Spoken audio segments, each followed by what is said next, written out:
అందరికీ నమస్తే అండి. ఆంధ్రప్రదేశ్లో ఉన్నటువంటి రేషన్ కార్డుదారులకు ఒక మంచి శుభవార్తను చెప్పాలి. ఆ శుభవార్త ఏమిటంటే ఆగస్టు 1న రేషన్తో పాటు కొన్ని నిత్యావసర సరుకులను సబ్సిడీ రూపంలోకి ఇప్పుడు ఉన్నటువంటి కూటమి ప్రభుత్వం అందుబాటులోకి తేవడం జరిగింది. దానికి సంబంధించిన జీవో కూడా విడుదల అవ్వడం జరిగింది. ఇప్పుడు ఆ జీవో ప్రకారమే వాటి వివరాలను నేను మీకు ఈ వీడియోలో తెలియజేసే ప్రయత్నం కూడా చేస్తాను. అంతకన్నా ముందు మీరు ఈ వీడియోని ఎక్కడ స్కిప్ చేయకుండా చివరి దాకా చూసి మన ఛానల్ కొత్తగా సబ్స్క్రైబ్ చేయకుండా చూస్తున్నట్లయితే ఖచ్చితంగా సబ్స్క్రైబ్ చేసుకోండి. పక్కనే బెల్ సింబల్ ఉంటుంది, దాన్ని నొక్కడం మరవకండి. అలాగే నేను ఇచ్చే ఇన్ఫర్మేషన్ మీకు నచ్చినట్లయితే ఒక లైక్ కొట్టి నన్ను సపోర్ట్ చేయండి. ఖచ్చితంగా లైక్ కొట్టి నన్ను సపోర్ట్ చేయండి. ఓకే, నిన్నటి రోజున ఆంధ్రప్రదేశ్ ప్రభుత్వం నుంచి ఒక నోటిఫికేషన్ రావడం జరిగింది. ఒక జీవో రావడం జరిగింది.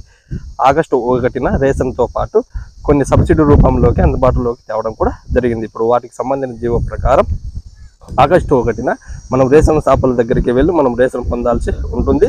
ఇప్పుడు వాటితో పాటు కొన్ని నిత్యావసర సరుకులను కూడా తేవడం జరిగింది. అందులో ముఖ్యంగా కందిపప్పు ధర మార్కెట్లో విపరీతంగా ఉండడంతో ఆంధ్రప్రదేశ్ ప్రభుత్వం దృష్టికి అది వెళ్ళడంతో ఇప్పుడు కందిపప్పు అనేది 1 కిలో వచ్చేసి 67 రూపాయలకి మనకి సబ్సిడీకి తోడు 67 రూపాయలకి మనకి రేషన్ షాపుల్లో అందుబాటులోకి తేవడం జరిగింది ఇప్పుడు కూటమి ప్రభుత్వం. అలాగే 1/2 కిలో చక్కెర కూడా మనకి అందుబాటులోకి తేవడం జరిగినది.